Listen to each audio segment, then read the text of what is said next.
सलाम साईं। रानी बीबी, आपको यहाँ नहीं आना चाहिए था। साईं, जब बाकी सब वो काम कर लिए जो नहीं करने चाहिए थे तो अब इसमें क्या हर्ज है?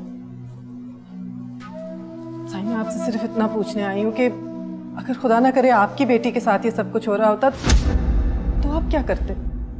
मेरी बेटी ना ऐसा कर सकती है, ना सोच सकती है।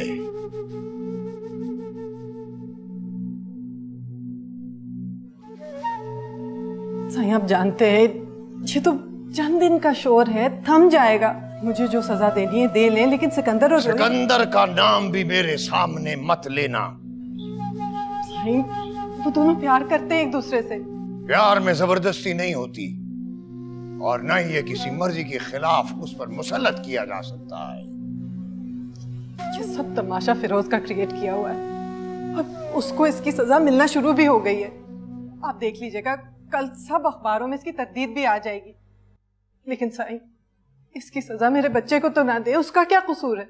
उसका कसूर ये है कि वो ऐसे माँ बाप का बेटा है जिनके किस्से लोग सारे शहर में सुना रहे हैं। उसकी तरबियत ये है कि वो अकेला काजी को लेकर मेरे घर आ गया था,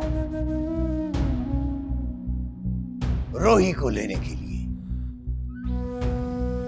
देखो बीबी रानी, इस सब के बावजूद अगर वो अपने पैरों पे चल के तुम्हारे पास आया है तो इसका मतलब है मैंने लिहाज किया है। मैं आपसे मिन्नत करती हूँ साईं, इंशाल्लाह मेरे घर के हालात ठीक हो जाएंगे, लेकिन खुदारा मेरा बच्चा मुझसे ना छीनिए। मैं किसी से कुछ नहीं छीन रहा, मैं तो अपना घर बचा रहा हूँ। छिन रहा है साईं, सभी कुछ तो छिन रहा है। आपके इनकार की तमाम तर वजह मेरा माजी और वो खबरें हैं। लेकिन सिकंदर तो फिरोज को मना करता रहा शुरू से। उसे पता था आप इसी तरह रिएक्ट करेंगे।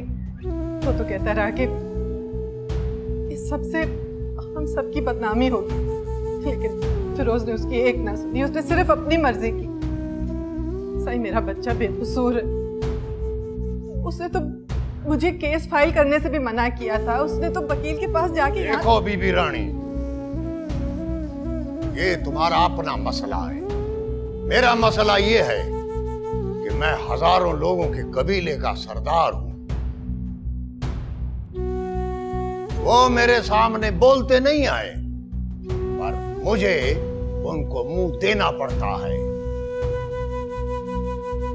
और सबसे बड़ी बात यह है कि मेरी बेटी भी इस रिश्ते पर राजी नहीं आए।